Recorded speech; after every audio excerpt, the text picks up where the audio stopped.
Hello everybody, this is SharkRay24 here with the very first episode of the LGBT series that I promised in my January 2020 channel update. This series is going to be called Let's Talk LGBT, and I'm going to try to make it as intensive and as in-depth as possible to try to answer as many different questions that you may have. Whether you're in the LGBT community, if you're questioning, if you're an ally, if you know nothing about the LGBT, maybe you had a friend or a family member come out to you recently and you want to know how better to support them, this series is for you. So this first episode is going to be some basic introductions and some basic vocabulary for a lot of terms that are going to be coming up later in the series. So with that, let's move on. Today, we're going to be defining the terms of the acronym LGBTQIA+, and we're going to be going in that order. So first is lesbian. Now, simply put, a lesbian is a woman who is attracted to other women, or a feminine person who is attracted to other feminine people. Now, lesbian typically strictly means women who are only attracted to other women. But there's another term that's often used alongside lesbianism, which is sapphic, which also refers to a woman who is attracted to other women, but a sapphic woman is not specifically necessarily only attracted to other women. They could be bisexual or pansexual, but sapphic is used to describe their attraction to other women. And this actually comes from a very famous Greek poet and philosopher called Sappho of Lesbos, which is where we get both the term of sapphic and lesbian from, who was very well known for being a lesbian in her time. She wrote countless poems about her love for other women. It's even said that she even had an island where she lived alongside a bunch of other lesbians, which, honestly, good for her, living the dream. But she's one of the Greek poets that we don't hear talked about that often, but it's really interesting because a lot of her writing is very good, and if you have not read it, I would highly recommend reading it. In modern day, there is this slang, which is WLW, which stands for woman loving, blah, blah, blah, blah. It's a bit of a tongue twister. It's WLW, which stands for woman loving women. And just like with sapphic, you don't necessarily have to be a lesbian to be a WLW. You can, as long as you are attracted to women, you fit under that category. Next, we have the G, which stands for gay. Now, it's in early LGBT days, around Stonewall time, and especially even today, it's used as an umbrella term for the entire LGBT community, both seriously and in a joking way. Especially, a lot of people in the LGBT community use gay in a joking way to describe themselves, like, oh yeah, I'm a gay. That's a bit of a sarcastic way, but you know, that it's because for the longest time the whole community was considered the gay community. But however, nowadays in the acronym within the LGBT community, it is mostly associated with gay men. And just like with lesbians having WLW, there is also MLM for men loving men, who may not necessarily be gay men. They could be bisexual, they could be asexual, but it's men who are in a who it's used to describe men and their attractedness to other men. So next, we have the B, which stands for bi or bisexual. Traditionally, it means attracted to both genders. However, as our understanding of biological sex and gender identity has evolved, so too has the meaning of bisexual.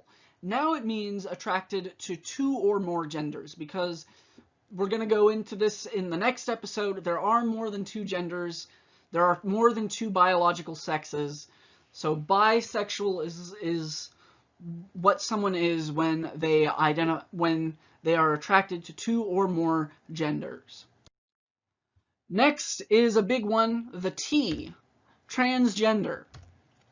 Now, it's an umbrella term as well as an identity, just like how gay was. Transgender means anyone who does not identify as their assigned gender.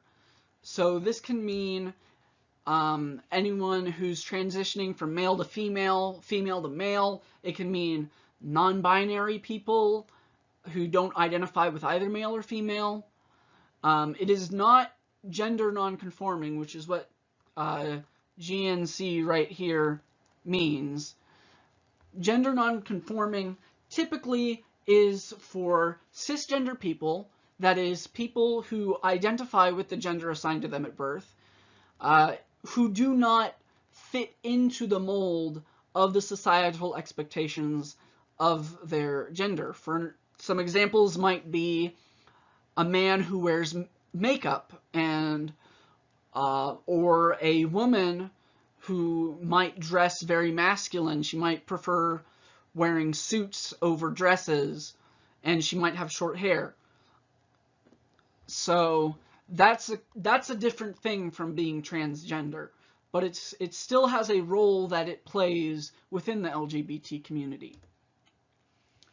So like I said, it can mean male to female, female to male, or non-binary genders. And what non-binary genders are genders that do not fit into the traditional Western male-female binary.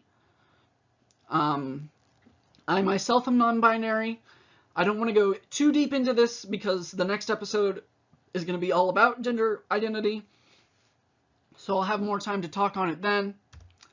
And there's also the term genderqueer, which is kind of a mixed bag because it means, like transgender, it means someone who does not identify with the gender they were assigned at birth. And it's like non-binary. They do not identify with a binary gender, so to say. And it's a bit like gender non-conforming, where it's more focused on the expression rather than the identity.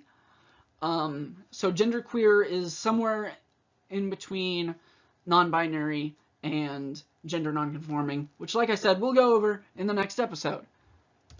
And one final point on transgender individuals. This is a big one, and it's one that I want everyone who's watching this series to understand right out of the gate. All sexualities are transgender inclusive. That means if, let's say you're a straight guy, right? And you are attracted to a woman, and you find out that this woman is transgender, and you're still attracted to her. That does not make you bisexual for being attracted to someone who's transgender. You're still straight because you're dating a woman, or you're attracted to a woman, or whatever.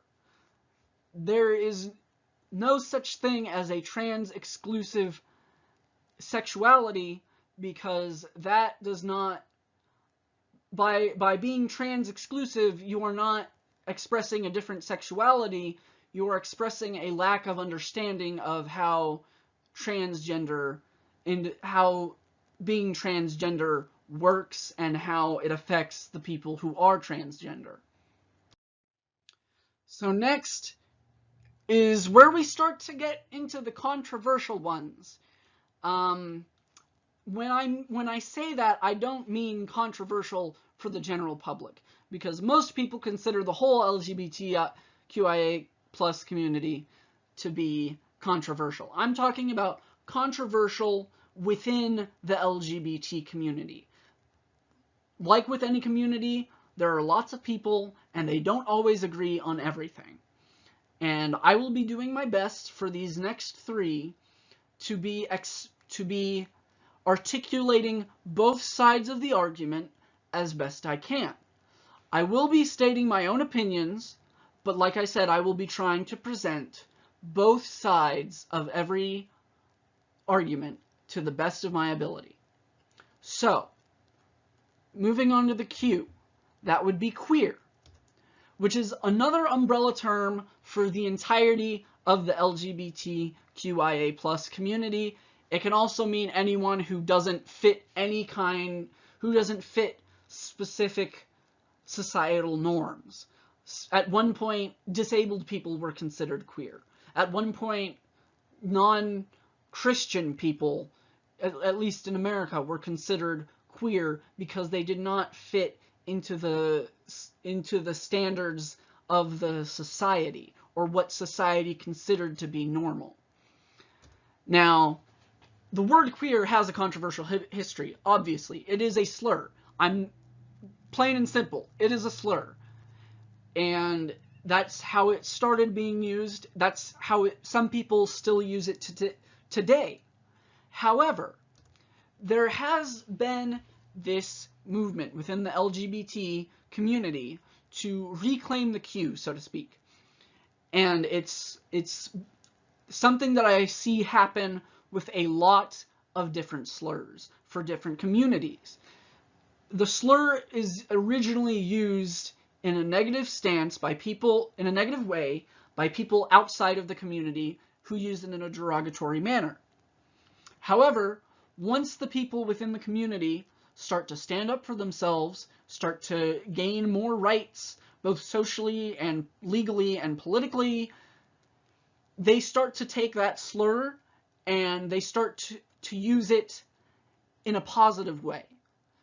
Like how the best example I've seen it, or metaphor I've seen used for it, is if someone's threatening you with a knife and you manage to take that knife, you're not going to throw the knife away or give it back to the person who is trying to stab you.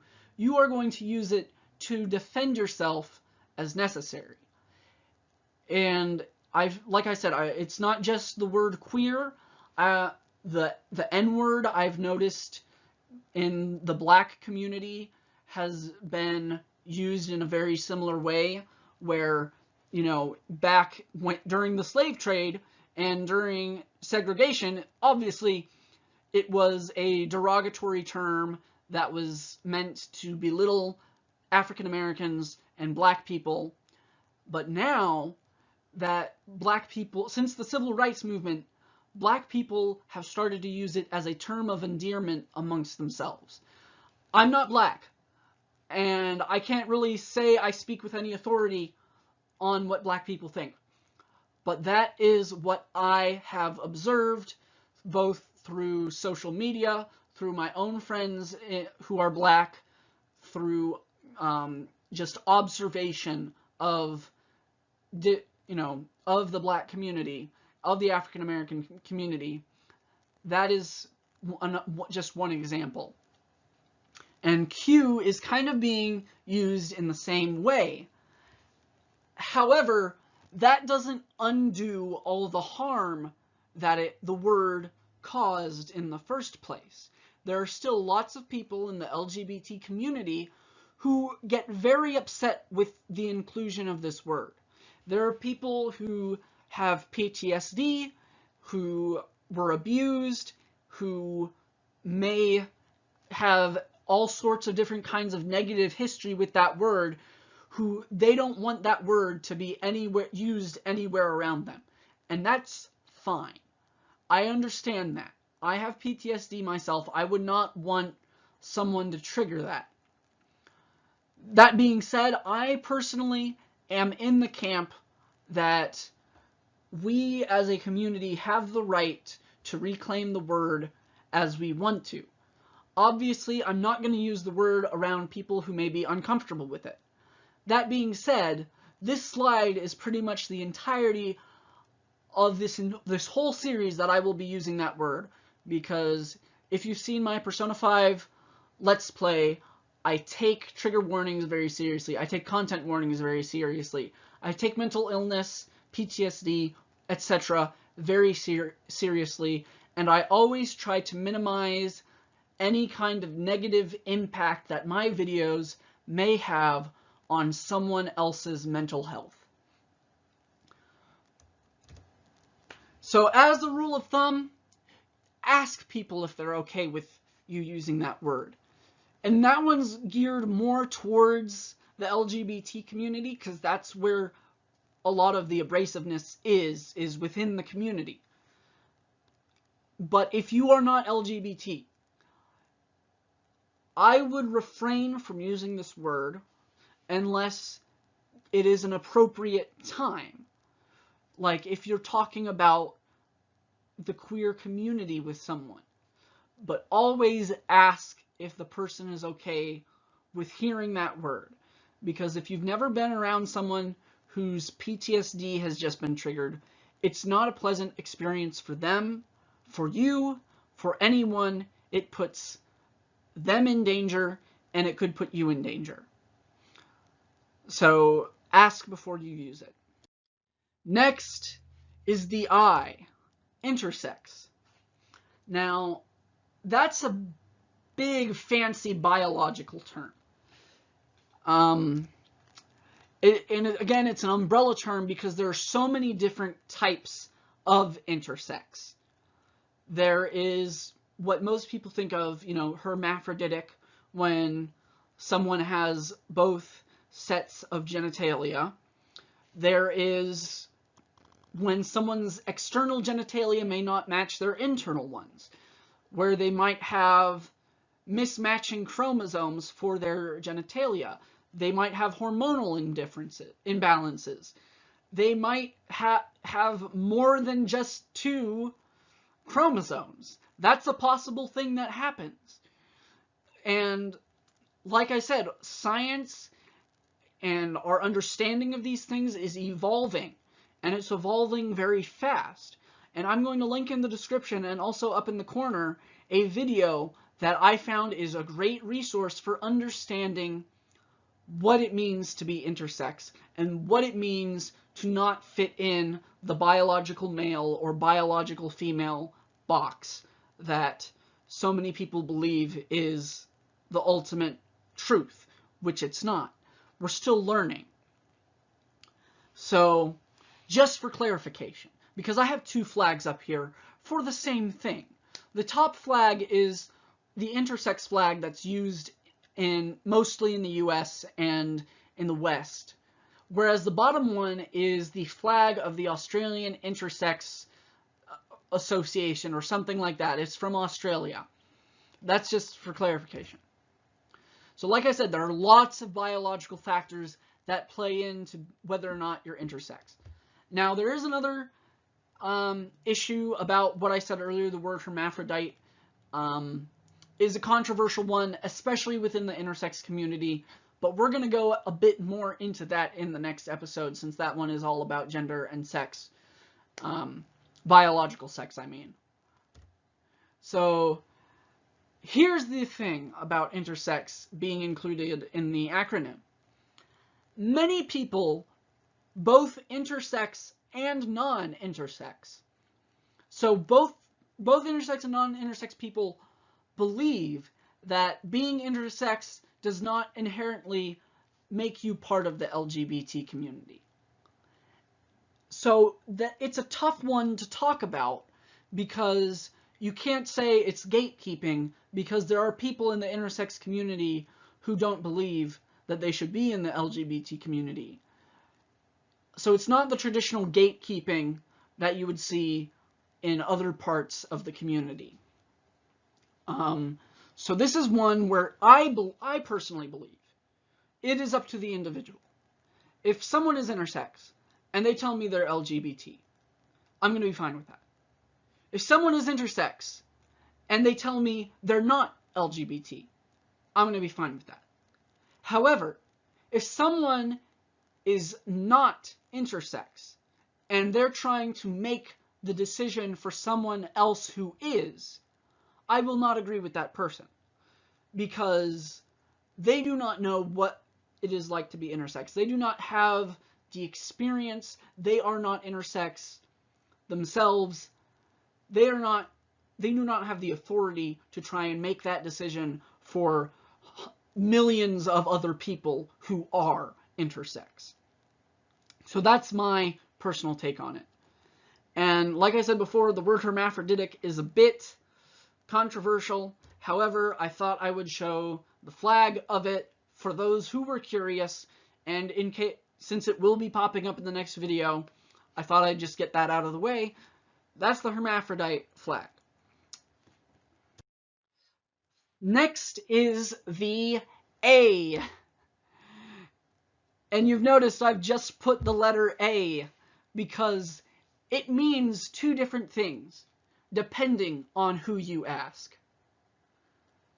The first one, so it can either mean asexuality or it can mean ally.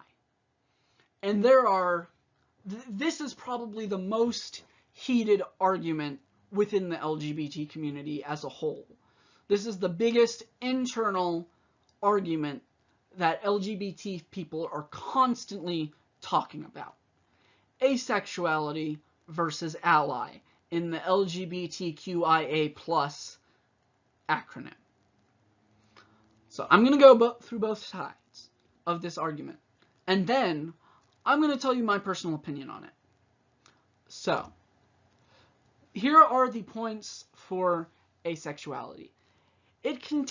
Firstly, it's its own sexuality. For those of you who do not know, asexuality is someone who does not experience sexual attraction to anyone. They just don't. That doesn't mean they're not interested in sex. That doesn't mean they're not interested in dating. I know plenty of asexuals who have healthy relationships and they have healthy sex lives. That's their own personal thing. And I know plenty of asexuals who don't date. And there is this whole ace spectrum. You can be asexual or demisexual or aromantic, and we're going to go into that in its own video. And one of the big points that I find is in favor for asexual being included in the LGBT community is that they face just as much, if not more, oppression than the rest of the LGBT community. LGBT, those things have, in mainstream, those things have become a lot more well-known and a lot more well-accepted. But not asexuality, because there's still this stigma that everyone has to be interested in sex, or everyone has to be sexually attracted to someone, or you're broken, or you're selfish, or something like that. And it's a horrible stigma to have. And at this point with conversion therapy, which for those of you who do not know is a very awful and abusive type of therapy, it shouldn't even be considered therapy. It's being outlawed state by state, and hopefully my state is next. More asexuals get sent to conversion therapy than other members of the LGBT community. And if you're LGBT and you didn't know that, now you do, and that's something to consider. Now we're going to talk about the other side of the argument, the ally. So obviously not everyone who supports the LGBT community is LGBT. That's just common sense. You don't have to be in a minority group to believe that they should have equal rights. That's just basic human compassion and human dignity. So with ally being included in the acronym, that allows for them to be recognized as being a big part of supporting the LGBT community, politically, socially, religiously, etc. And one argument that I hear for a lot of people who don't want to put asexuals in the LGBT community is that having ally there allows for closeted people to safely attend pride events without drawing suspicion from people who may have malicious intent, which, if you're going to a pride event, you're already attracting some suspicion, but saying, oh, I'm just an ally, will alleviate a lot of that. So, my personal opinion on this. For the longest time, I was like, the A stands for asexual. It doesn't stand for ally. Because, you know, I've seen how a lot of asexual people struggle a lot within the regular community, you know, not the regular community, but, you know, within all different kinds of communities, including the LGBT community. And I was like, allies, you know, they're not LGBT necessarily, because a lot of them are straight or a lot of them are cisgender. And that was my view on it for the longest time. However, over time, my view has evolved. And I personally believe that they are both in there. That there is a space for both of them in the A. If, you know, some asexuals don't want to, it's like with intersex. Some asexuals don't want to identify as LGBT. But if they want to, there should be nothing stopping them. And then obviously a lot of allies may feel uncomfortable being labeled as LGBT, but like I said, it is a good it helps closeted people attend pride events and hopefully get closer to coming out of the closet and being safe one day. So that is my personal opinion on the A, which is probably the most controversial one of the whole acronym. Finally, we have the plus. Now, there are plenty of non-cis, non-straight identities that we have not covered today that are out there, and we're going to be covering a lot of them. I'm going to be trying to cover as many as possible in this series, because like I said, I want this to be as in-depth as possible. And that's what the plus is for. It's a reminder, not just for people outside of the community, but for people inside the community, that there is more to this movement. There's more to this experience than just lesbian, gay, bisexual, trans, queer, intersex, asexual, ally. There's more. And that's complicated, and it can be hard for a lot of people to wrap their heads around, but it's fine. There's nothing wrong with it. And that's really the main thing I want to convey. Well, there are a lot of things I want to convey in this series, but if there's one thing that I hope I convey to everyone watching this, regardless of if you're LGBT, if you're an ally, if you're questioning, if you're just wanting to know more, if you're trying to understand for a friend or family member, not everything fits nice into a little box. Not everything is clear and cut. Not everything is black and white. There is so much gray area in the entirety of the human existence. I'm not talking just about sexuality. I'm not talking just about gender identity. I'm talking about religion. I'm talking about spirituality. I'm talking about, morals. I'm talking, like, everything about the human experience. There is nothing black and white about the human experience.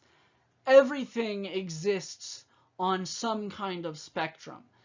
Everything exists in this one big gray area, and it's messy, and it's confusing, and it's kind of uncomfortable sometimes, but that's what it is to be human, is to be uncomfortable and unsure and questioning a lot of things, and you don't know what the right answer is, if there even is a right answer.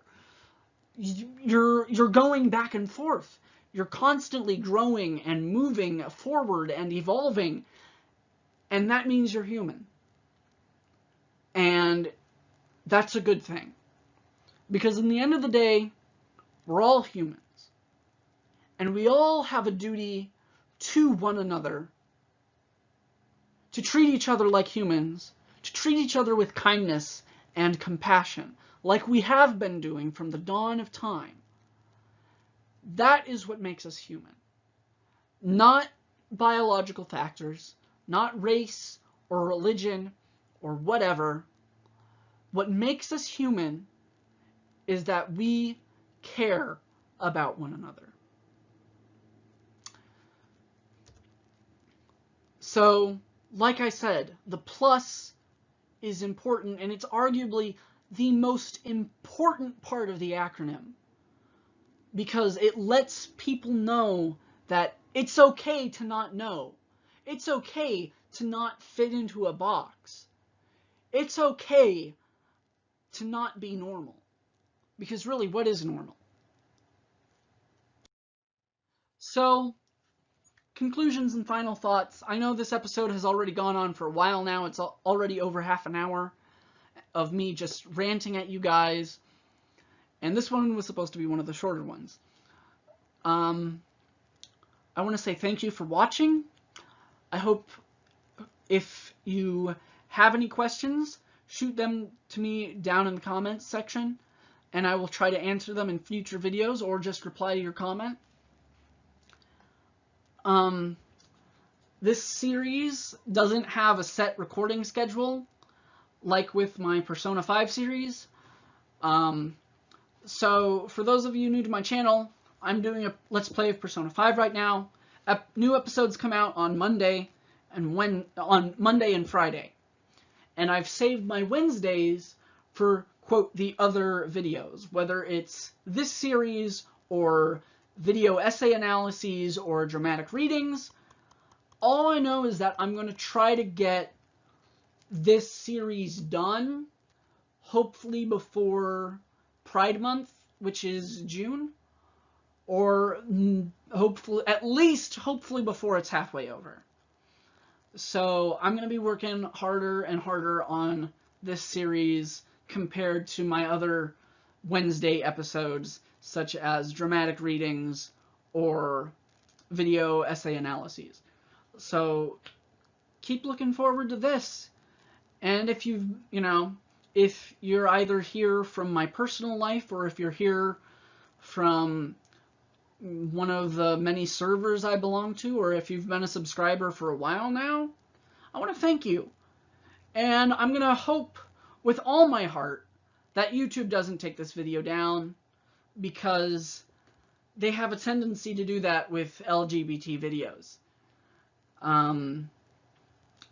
So even going into this series, I'm unsure of if I'll even be able to finish it, because YouTube, like I said, they have this really bad habit of flagging LGBT videos as inappropriate. Like, the video could be about anything, and like if it's someone doing a vlog and they're talking about like their new puppy, but they have a rainbow flag, or any pride flag for that matter, in the background, those videos have been taken down and flagged as inappropriate, and sometimes even gotten strikes on channels. So I know YouTube doesn't like YouTubers talking about their flaws, so this is putting me at even more risk for these videos being taken down. But at this point, I don't care. I'm doing this because I want to do it, and I think it needs to be done. So with that, I'll see you all in the next episode. Bye-bye.